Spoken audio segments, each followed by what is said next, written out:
Ever since Season 6 of Apex Legends, the story has been driven primarily by a series of digital comics released in-game on a weekly basis, and Season 9 is no different, giving us the ominous intro of the Icarus to Olympus and its impossibly large Medusa vines, but then seemingly glossing over an incredibly important storyline.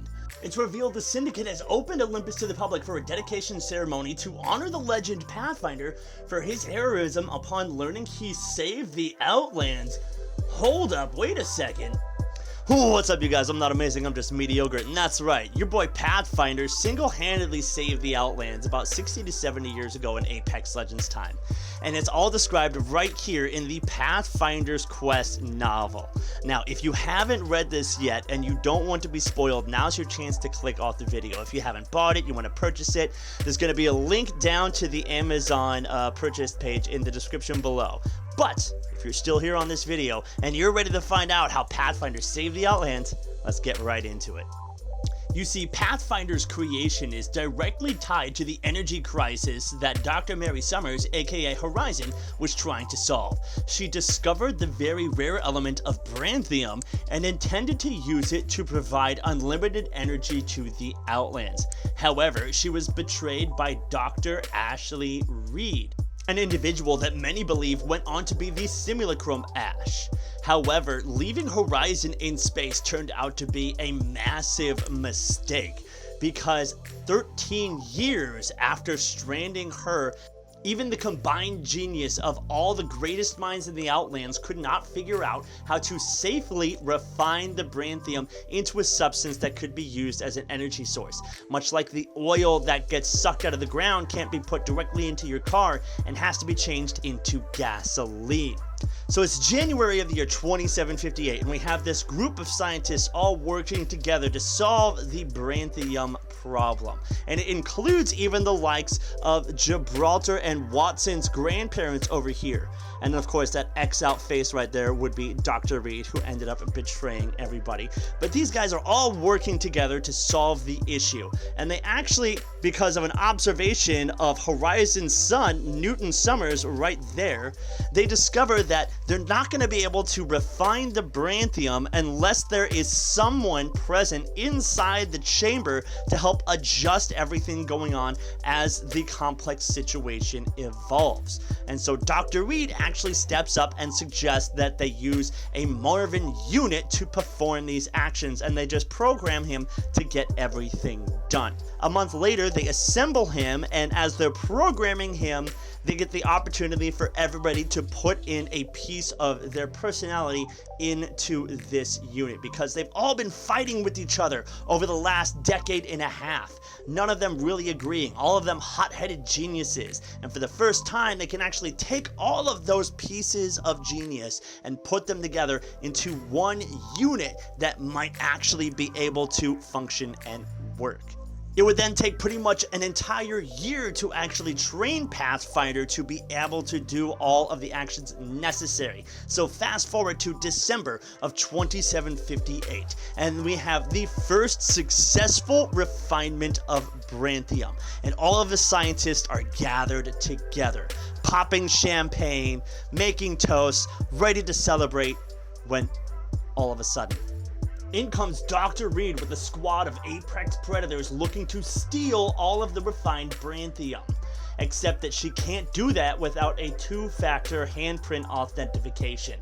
None of the other scientists want to do that for her, so she ends up chopping off the hand of Watson's grandma, Dr. Amelia Paquette, and then using that to authenticate, takes the other scientists and leaves her behind to bleed out and die.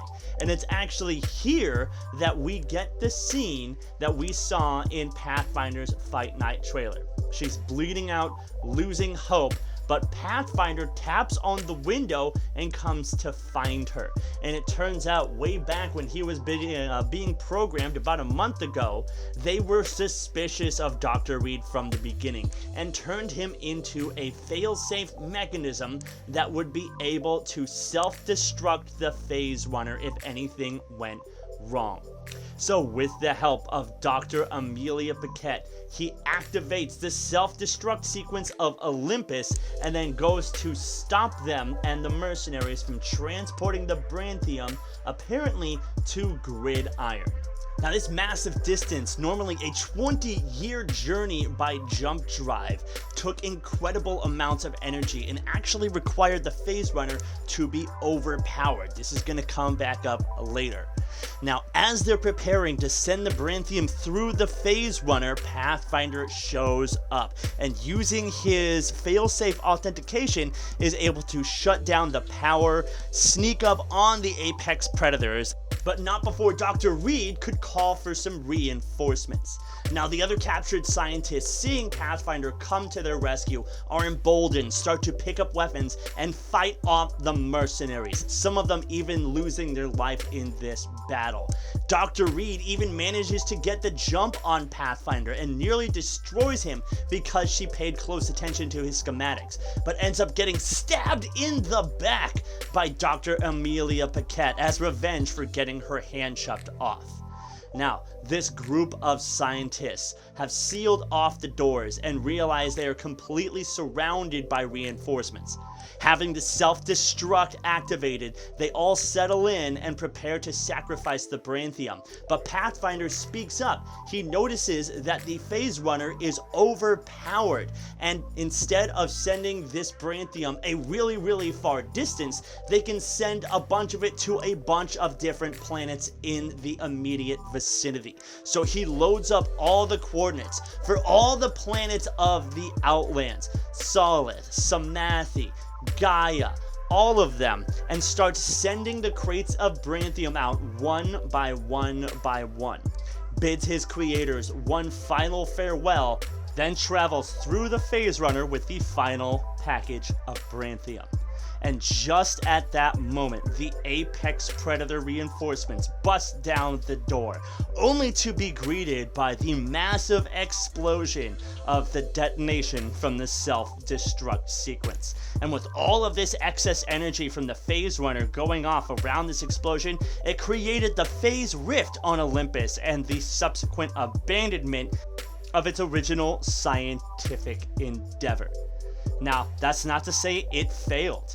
Pathfinder did end up saving the Outlands, delivering the power source across all of the planets, but ended up losing his memory in the transit process, and has spent the better part of the last century trying to find any information he could to learn more about his creators. And a huge part of that journey is actually chronicled right here in Pathfinder's Quest. I highly recommend getting this book if you are into Apex Legends lore and backstory. It has information on every single one of the legends leading up to Season 7, and definitely a must-have for any Apex Legends fan. But I hope you guys enjoyed watching today, finding out a little bit more about how Pathfinder is the savior of the Outlands, my favorite character. I couldn't be happier for him to have this place in the Apex Legends universe. And if you guys like Apex Legends, consider subscribing to the channel and hitting that notification bell so you don't miss all my Apex Legends backstory and lore videos. And if you want to watch more right now, you're going to see some on your screen. In the meantime, I'm not amazing, I'm just meaty yogurt, and I'm out.